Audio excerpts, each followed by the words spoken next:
Constantinople विश्व की इच्छा का शहर, लगभग 1000 वर्षों के लिए ईसाई धर्म का सबसे बड़ा शहर।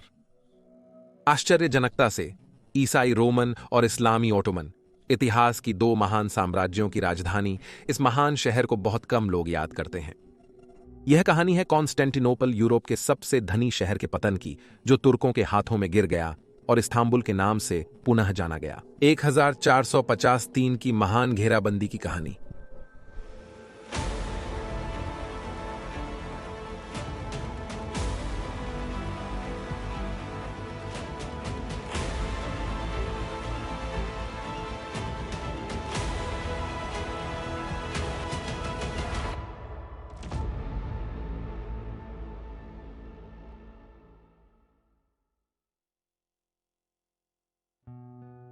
जब इतिहास की सबसे बड़ी दुर्ग को तोड़ा गया और यूरोप के सबसे बड़े कैथेड्रल को मस्जिद में बदल दिया गया, तो 7 पहाड़ियों पर रोमुलस और रेमस द्वारा बनाई गई साम्राज्य का अंत हो गया था।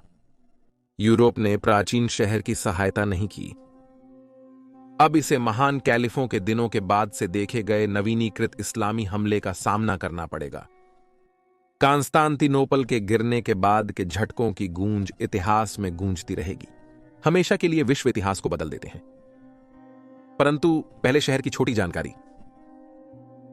बोस्फोरस संद्रढ़ के पश्चिमी ओर स्थित, जहां यूरोप और एशिया मिलते हैं, यह प्राचीन शहर पूर्व और पश्चिम के बीच महत्वपूर्ण आर्थिक और रणनीतिक स्थिति को बाधित करता था।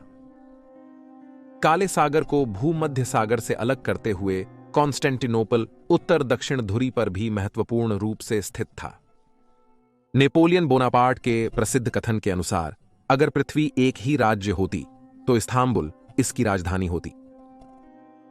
सब कुछ ध्यान में रखते हुए पृथ्वी पर शक्ति के केंद्र के लिए कुछ ही बेहतर स्थान है, यह कोई गलती नहीं थी। 650 ईसा पूर्व में यूनानियों द्वारा स्थापित इस क्षेत्र की भाग्य रोम के शासन से हमेशा के लिए बदल गया।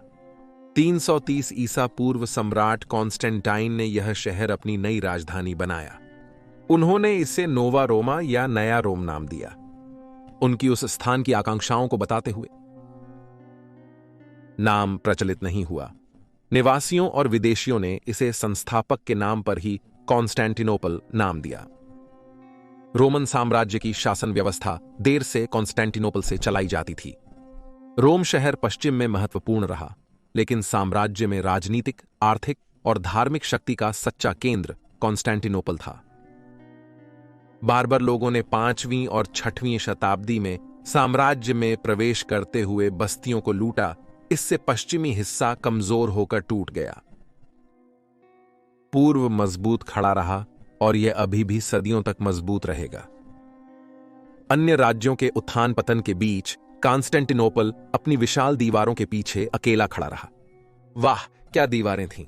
जब विभिन्न उत्तरी जर्मन बर्बर एंग्लो सैक्सन रोमन ब्रिटेन का आक्रमण करते थे, तो वे वहां पाए गए रोमन दुर्गों के प्रति आश्चर्यचकित थे। उनकी आश्चर्यचकित होने पर कई लोगों ने सोचा कि दैत्यों या देवताओं ने ऐसे संरचनाएं बनाई होंगी। कॉन्स्टेंटिनोपल की दीवारें ब्रिटेन की किसी भी दीवार से बड़ी और शायद दुनिया के सबसे विशाल थीं। उन्हें सम्राट थियोडोशियस द्वितीय के नाम पर बनाने वाले थियोडोशियन दीवारें कहा जाता है। यह दीवारों की यह दोहरी पंक्ति दुनिया की सबसे जटिल और संरक्षित संरचनाओं में से एक थी। अंदरी दीवार 5-6 मीटर मोटी और 12 मीटर ऊंची थी। 1-2 मीटर मोटी दीवार के सामने एक 9 मीटर ऊंची बटलमेंट थी। एक 10 मीटर गहरी खाई द्वारा घेरे गए।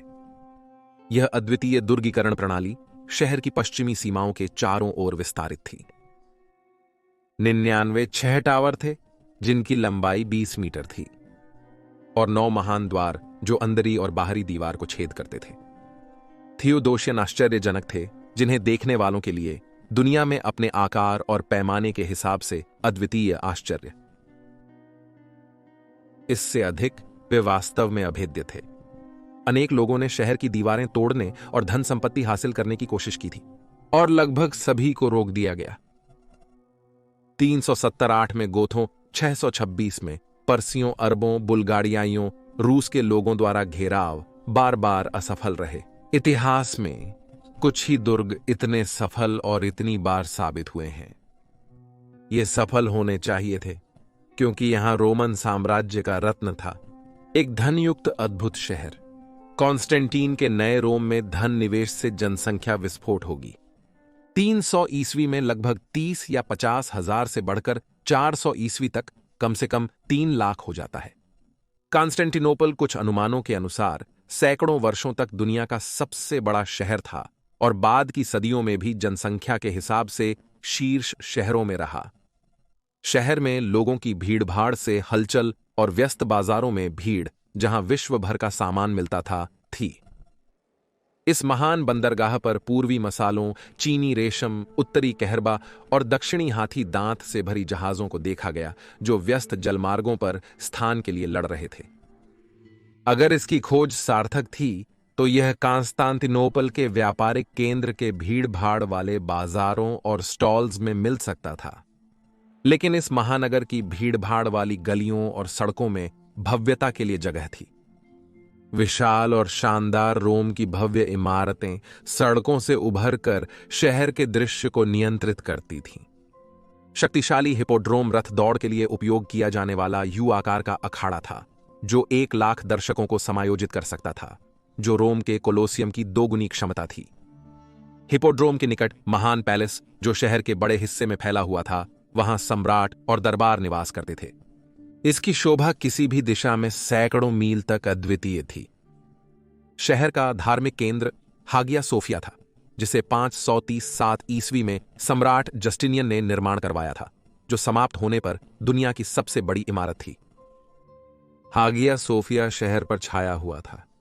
इस इंजीनियरिंग आश्चर्य को लगभग 1000 वर्ष बाद रोम के सेंट पीटर बेसिलिका के पूरा होने तक सबसे बड़े गुंबद के साथ सजाया गया था। वास्तव में हागिया सोफिया अगले 1000 वर्षों के लिए दुनिया का सबसे बड़ा कैथेड्रल बना रहेगा, चर्च की शक्ति और प्राधिकरण का स्वर्ण लेपित प्रतीक।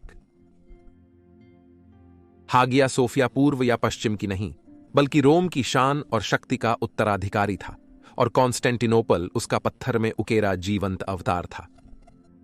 लेकिन यह तथ्य अक्सर बिना कारण के भूल जाता है।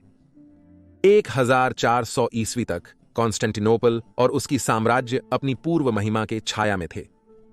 उत्तर के कठोर बर्बरों से लेकर पूर्व की जीवंत इस्लामी साम्राज्यों तक की सदियों भर की आक्रमणों ने धीरे धीरे शहर से शासित साम्राज्य को कमजोर कर दिया था। संकट के बाद संकट सम्राटों की राजनीतिक जीवन को व्याख्या करते थे।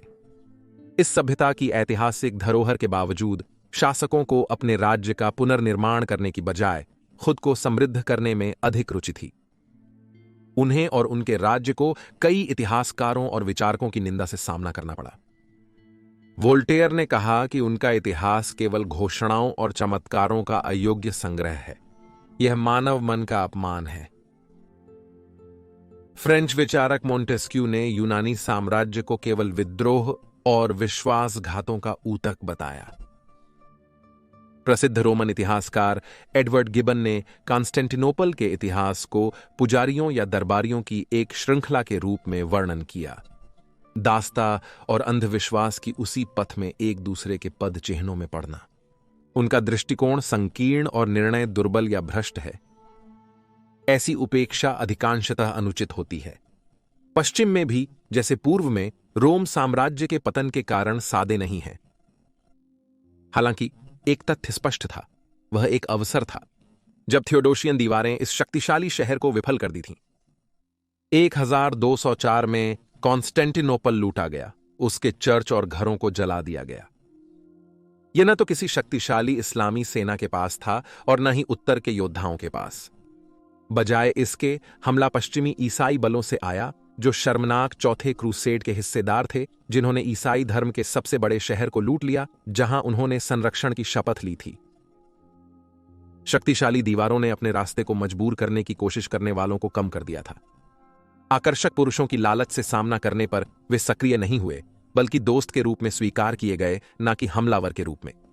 परिणाम स्वरूप कॉन्स्टेंटिनोपल के सम्राटों की प्राधिकरण शहर की दीवारों के परे बहुत कम थी।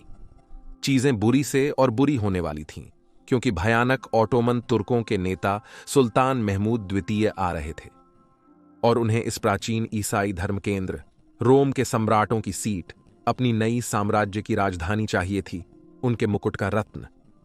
कांस्तांटिनोपल के अंतिम घेराबंदी के मंच की तैयारी थी। ओटोमन सुल्तान महमद द्वितीय बचपन से कांस्तांटिनोपल की दीवारों को तोड़ने का सपना देखते थे। सलाहकारों की अस्वीकार करने से बार बार उन्हें निराशा हुई थी, लेकिन 1453 में 20 वर्षीय जिम्मेदार युवक के रूप में उनके सपने साकार होने जा रहे थे। तैयारियां व्यापक थीं। थ्रेस के शहरों और काले सागर के तट को तबाह कर दिया गया था ताकि वे रक्षकों की सहायता न कर सकें। गैलीपोली में एक बड़े नौसेना और परिवहन जहाजों का समूह तैयार किया गया था, शहर को समुद्र से काटने के लिए। बोस्फोरस के सबसे संकीर्ण बिंदु पर एक किला बनाया गया, रुमेली हैजा। सुल्तान के हंगेरी इंजीनियर ने एक विशाल तोप बेसिलिका बनाई थी, जो 26 फीट लंबी और 600 किलोग्राम से अधिक वजन के पत्थर फेंक सकती थी। इस शक्तिशाली तोप को इसके निर्माण स्थल एड्रियानोपल से भविष्य की घेराबंदी के स्थल तक ले जाने के लिए 60 बैलों की टीम की आवश्यकता पड़ी। अंततः ऑटोमन साम्राज्य के विभिन्न हिस्सों से 80,000 पुरुषों की मजबूत सेना एकत्रित की गई। हालांकि रक्षक स्वयं बेकार नहीं थे, सैनिकों और हथियारों के लिए धन जमा किया गया था। शहर के बाहर दीवारों के सामने की खाइयां और ब्लाचनाएं, गेट के पास का सबसे मजबूत किले का खंडहर बह गया था। वेनिस, वेटिकन, अरागोन और फ्रांस सभी ने मदद के लिए दूतावास भेजे थे। गुयानी कप्तान जियोवानी गुस्तिनियानी लोंगो के नेतृत्व में 700 पुरुषों की कंपनी पहुंची और उन्हें दीवारों की कमान मिली। और इसके साथ 7,000 सशस्त्र पुरुष 80,000 के खिलाफ बचाव के लिए तैयार हो गए। हालांकि उन्हें असामान्य अनुपात में लड़ना पड़ा, लेकिन उन्होंने यह यूरोप की सबसे मजबूत दीवार, थियोडोशियन दीवारों की सहायता से किया। इतिहास के अनुसार कांस्तांतिनोपल ने घेराबंदी का सामना किया था, वे हार नहीं सकते थे। 2 अप्रैल 1453 को ईस्टर सोमवार को घेराबंदी शुरू हुई थी। जैसे ही तुर्की की पहली सेना विशाल थियोडोशियन दीवारों के दृश्य में आई, एक प्रवासी स्टोर्क्स का तालमेल बोस्फोरस के ऊपर से उड़ गए। तुर्कों ने कांस्टेंटिनोपल की दीवारों के बाहर ईसाइयों को भोंक और क्रूसीफाई किया। उनका उद्देश्य सनक उत्पन्न करना था। हर पक्ष घेराबंदी के लिए और समझौते के बिना तैयार था। और पहले दिन उत्तोमनों की तोपों ने बोला। ऑरबान की महान तोप बेसिलिका ने एक भयानक गर्जन के साथ जिस भूमि पर स्थित थी, वहां दीवारों पर आग लगाई। सुल्तान की फाउंड्री से 70 अन्य तोपें इस महान तोप को पूरा करने के लिए हर 7 मिनट पर एक साथ आग लगाती थीं, सूर्योदय से सूर्यास्त तक। कुछ स्थानों पर दीवार के बाहरी हिस्से मलबे में बदल गए थे। शहर की दुर्ग की जो प्रभावशाली थी, उन्हें तोपों का सामना करने के लिए नहीं बनाया गया था। रात के समय रक्षक तोपों द्वारा बनाए गए कैप्स भरने में सक्षम थे। दीवारें टिकी रहेंगी। 12 अप्रैल को उत्तोमन हमला विफल रहा। 20 तारीख को एक साम्राज्यिक नौसेना ने उत्तोमन नौसेना के माध्यम से बंदरगाह में अपना रास्ता बनाया। 4 मजबूत जहाजों ने महत्वपूर्ण लोगों और सामग्री को ले आया। रक्षकों को प्रोत्साहित किया गया। निरोधकों का मनोबल टूट गया। सुल्तान को विजय दूर लग रही थी। कुछ बदलना जरूरी था। 1422 में उत्तोमनों ने शहर को घेराव में लेने की कोशिश की, लेकिन विफल रहे और पुरुषों ने दीवारों को कभी बलपूर्वक नहीं लिया। शहर कभी नहीं गिरेगा। मोहम्मद दबाव महसूस कर रहे थे। सुल्तान ने अपनी नौसेना को शहर के उत्तर में स्थलीय रूप से खींचने के लिए मास्टर स्ट्रोक का आदेश दिया। सोने के सिंग में उन्होंने चिकने लॉगों की सड़क बनवाई और 22वें को विशाल ऑटोमन नौसेना उसे पार की गई, और जहां पहले विशाल समुद्री दीवारों और एक महान जंजीर द्वारा सुरक्षित होता था, वहां अब कॉन्स्टेंटिनोपल का बंदरगाह ऑटोमनों के हाथ में था। यह रक्षकों के लिए एक बड़ा युद्ध नीति हमला था। निराश, उन्होंने हमलावरों को बाहर करने के लिए प्रयास किया। 2-8 अप्रैल की रात को रक्षकों ने बारूद और जलनशील पदार्थ से भरी हुई आग की नावें उड़ाईं, जिनका लक्ष्य ऑटोमन नौसेना थी। अगर वे तुर्कों को बंदरगाह से बाहर कर सकते थे, तो घेराबंदी जीती जा सकती थी। कठोर युद्ध हुआ। दोनों पक्षों ने युद्ध में भाग लिया, लेकिन सूरज उगते ही ईसाई भारी हानि उठाकर भाग गए थे। उस सुबह शहर के थके सैनिकों ने पानी के पार अपने पकड़े गए साथियों को लाइन में खड़े देखा। फिर उन्हें एक एक करके खूंटियों पर चुभाया गया और उनकी चीखें सभी तक पहुंची। पिछड़े नहीं जाने के लिए ईसाई बलों ने उन 200 पकड़े गए पुरुषों को फांसी दी। मोहर्रम पहले से ही कुरूप, दिन प्रतिदिन और अधिक क्रूर हो रहा था। बंदरगाह की सुरक्षा के बाद उत्तोमनों ने कठिन हमले शुरू कर दिए। वे दिन प्रतिदिन सीधे सामने भिड़ने के लिए आते थे। हर बार उन्हें भारी हानि के साथ वापस भगाया गया, लेकिन हर बार वे थोड़ा और आगे बढ़ गए। ईसाई सेनाओं की संख्या कम हो रही थी और वे थक गए थे। कई लोगों का मानना है कि शहर की रक्षा असफल होने के लिए निश्चित थी। एक वेनेतीय सर्जन की डायरी में घेराबंदी के बारे में लिखे गए खाते से यह उदासीनता जगी है। उन्होंने पाया कि तुर्क खासकर जानिसारी दीवारों के नीचे आ रहे और लड़ाई ढूंढ रहे थे। जब उनमें से कुछ को साथ में मार दिया गया, तुर्क मरे हुए लोगों को ले गए, बिना देखे कि वे शहर की दीवारों के कितने पास आ रहे थे। हमारे लोग बंदूकों और क्रॉसबो से तुर्कों पर गोली बरसा रहे थे, जो अपने मृत सहयोगियों को डरा रहे थे, और वे दोनों मरकर गिर जाते थे। और फिर वहां एक और तुर्क आया और उन्हें ले गया। मौत से नहीं डरता था, लेकिन दीवारों के पास एक अकेले तुर्की शव को छोड़ने की शर्म सहन करने की बजाय खुद को 10 बार मरने को तैयार था। फिर उत्तोमन लोग तूफान मचाने के बजाय खदानों का उपयोग करके दीवारें तोड़ने की कोशिश करने लगे। सर्बियाई बल ने इस प्रकार की युद्ध का अनुभव करने का नेतृत्व किया। वे भूमिगत खुदाई करते, बड़े बड़े सुरंगों का निर्माण करते जो दीवारों की ओर सर्पिल होती थीं।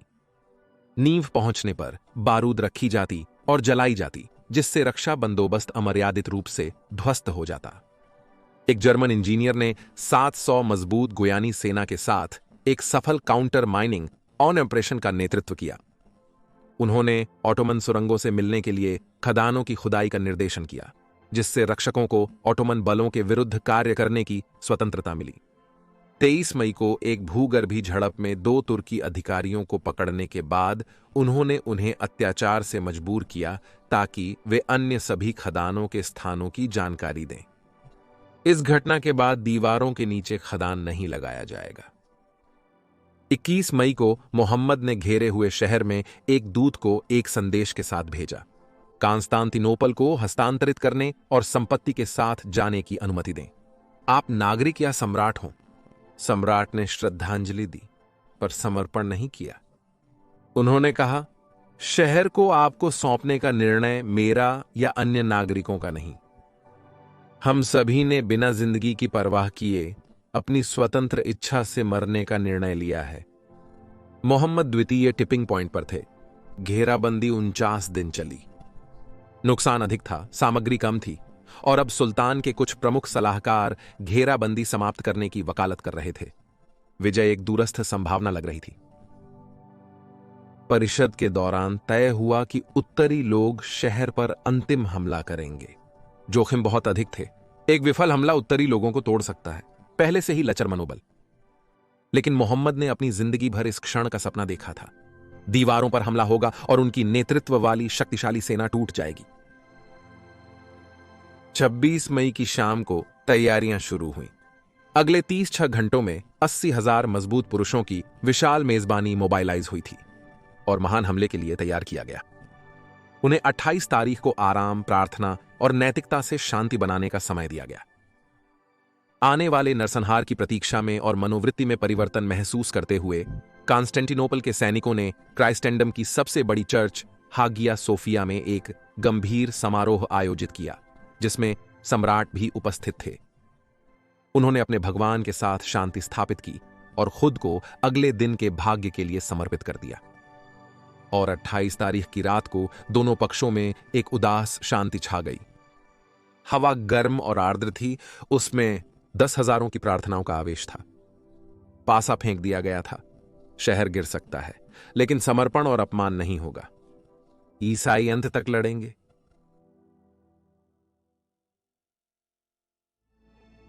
और इस प्रकार हुआ कि मध्य रात्रि के ठीक बाद मई की 29 तारीख को घेराव के 53वें दिन अंतिम सर्वसम्मत हमला शुरू हुआ। ओटोमन सेनाओं की लहरें दीवारों की ओर एक के बाद एक बढ़ी। पहले बशीबाजुक अनियमित आए, फिर एनाटोलियंस, फिर जानिसारी। वे दुगनी गति से मार्च कर रहे थे, अपनी पंक्तियों में पूर्ण क्रम बनाए रखते हुए, जो दीवारों से मिसाइल की आग से भी टूटी नहीं। जानिसारी अपने सामरिक संगीत के साथ चलते गए। ड्रम्स और वाद्य यंत्रों की एक बहुस्वर ध्वनि गणों के गर्जन के बीच भी सुनने योग्य, यहां तक कि बोस्फोरस की दूसरी ओर से भी। सुल्तान महमूद खुद किले के पास उत्साह बढ़ाने के लिए तेजी से खड़े थे। लहरें दीवारों को तोड़कर सीढ़ियां खड़ी करती और रक्षकों पर हमला करती थीं। वे रात भर हताशा से लड़े। रक्षकों ने दीवारों पर बहादुर तुर्क सैनिकों की लहरों को पीछे धकेला, लेकिन हर बार उनकी थकान और संख्या में कमी होती गई। जब जन्सरी सेना सुल्तान की सबसे अच्छी हमले में समर्पित हुई, तब तक कई रक्षक पहले से ही थक चुके थे। फिर भी वे क्रूर निकटवर्ती युद्ध में लड़ते रहे। सूर्योदय से पहले आपत्ति ने रक्षकों को मार दिया। दीवारों पर मौजूद जिनोविज नेता ने अपने ब्रेस्ट प्लेट पर कल्वरिन शॉट लिया, खून से सनकर सेवानिवृत्त हो गए। नेता के हटने पर निराश हुए कॉन्स्टेंटिनोपल के रक्षकों ने टर्की ट्रूप्स के शीर्ष योद्धाओं के साथ दीवारों के नियंत्रण के लिए लड़ाई जारी रखी। हसा एक विशाल जनिसरी पुरुषों और स्टील की दीवार को पार करके स्टॉकेड पर चढ़ने में सफल हुआ। उन्होंने झंडा थोड़ी देर के लिए उठाया, फिर कट गए। उन्होंने यह संभवता दिखाई, तुर्कों को प्रोत्साहित लड़ते हुए। दीवारों पर लोग जल्दी ही कम हो गए। दीवार का खंड उठाया गया और ओटोमन ध्वज लहराया गया, और इसके साथ युद्ध समाप्त हो गया। तुर्की ध्वजों के दीवार के महत्वपूर्ण खंड पर उठाने के साथ रक्षा लचर होते हुए गिर गई। वे पुरुष जो अपने शहर की रक्षा के लिए कठिनाई से लड़े थे, उन्हें पता था कि वे असफल हो गए थे और जल्दी ही उनके द्वारा रोका गया हिंसक दल शहर में प्रवेश करेगा। कुछ लोग अपने प्रियजनों के साथ सीमित शरण में भाग गए अपने शहर में। दूसरों ने खुद को दास्ता में जीने के लिए समर्पित कर दिया। निराशा में खुद को दीवारों से नीचे फेंक दिया, जीवन को समाप्त कर दिया, बजाय आने वाले का इंतजार करने के। कहा जाता है कि कॉन्स्टेंटाइन ने अपनी बैंगनी राजवेश फेंककर आने वाले उत्तोमनों के खिलाफ अंतिम हमला किया और अपने सैनिकों के साथ सड़कों में होने वाले युद्ध में मर गया। दूसरी ओर पहले उल्लेखित वेनेतियन सर्जन ने अपनी डायरी में लिखा है कि तुर्कों ने जब सैन रोमानो गेट को तोड़ा, तब कॉन्स्टेंटाइन ने खुदकुशी कर ली। अंततः उनकी किस्मत अज्ञात रहती है। कॉन्स्टेंटिनोपल गिर गया था। हत्याकांड शुरू हुआ। शहर ने सुल्तान की दया को ठुकरा दिया था। पुरुषों ने वहां पहुंचने के लिए अपनी जान का खतरा उठाया, कई ने उसका अंतिम दाम अदा किया। अब कॉन्स्टेंटिनोपल के नागरिक उस प्रतिरोध के लिए चुकाना पड़ेगा। आपको याद होगा, सम्राट ने सुल्तान के दूत को जवाब देते हुए कहा था कि उसके लोगों ने स्वतंत्रता के लिए मरने का स्वेच्छा से निर्णय लिया था, जीवन के सम्मान के बिना। खैर, यहां उस दावे की जांच होगी। शहर लूट लिया गया था। ओटोमन सैनिकों ने प्रिंसिंक्ट्स के माध्यम से हस्तक्षेप करते हुए लूट और बलात्कार किए। दास बेचने में रुचि रखने वाले नागरिकों के कारण बड़ी जनसंख्या को पूरी तरह कत्ल से बचाया गया था। फिर भी खातों के अनुसार शहर में खून बारिश के पानी की तरह बहा और समुद्र में शव तरबूज की तरह तैर रहे थे। शहर का बड़ा हिस्सा जला दिया गया था। पुरुष जहां जहां घूमते, वहां वहां से मूल्यवान चीजें ले लेते थे। हजिया सोफिया ईसाई धर्म का सबसे बड़ा चर्च हजारों लोगों के लिए प्राकृतिक शरण स्थल था, जो इसके विशाल कक्षों में ढेर लगा देते थे। कई लोग दिव्य हस्तक्षेप की प्रार्थना कर रहे थे। वह नहीं आएगा। तुर्कों ने कैथेड्रल पर हमला कर अंदर के लोगों को पकड़कर गुलाम बाजार में कीमत के अनुसार वर्गीकृत किया। फिर हगिया सोफिया को मस्जिद में बदल दिया गया। युद्ध चलते हुए और तुर्की सेना की शहर लूट के बीच एक पुजारी ने विशाल इमारत की टरेट पर चढ़ा। उस स्थिति में उन्होंने अरबी में प्रार्थना के लिए सभी को आमंत्रित करते हुए एक इस्लामी सेवा की शुरुआत की। विशाल इमारत के अंदर एक और पवित्र व्यक्ति ने बड़े वेदी पर धन्यवाद की नमाज पढ़ी, जहां सैकड़ों सालों से क्रिश्चियन रहस्य केसरों के सामने प्रदर्शित किए जा रहे थे। खुदा महान था, परंतु सुल्तान भी। दिन बदल गया।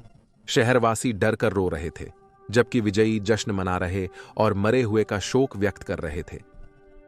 शहर का पूरा जिला वीरान हो गया था। घर लूटे और चर्चों का अपमान किया गया, लोगों को निर्वासित कर दिया गया। मोहम्मद की आंखों में हत्याकांड का निरीक्षण करते समय आंसू आ गए। हमने कौन सा शहर लूट और विनाश किया है? घेराबंदी के तीसरे दिन उन्होंने अव्यवस्था समाप्त करने का आदेश दिया। घेराबंदी समाप्त हुई, रक्षक मरे गए, भागे या दास्ता में बेच दिए गए। हमलावर विजयी हुए। मोहम्मद द्वितीय ने विजेता का उपाधि प्राप्त किया और रोमन साम्राज्य का अस्तित्व समाप्त हुआ। परिणाम बड़े हैं। ईसाई दुनिया ने अपना सबसे महत्वपूर्ण और पुराना ज्ञान शक्ति केंद्र खो दिया था।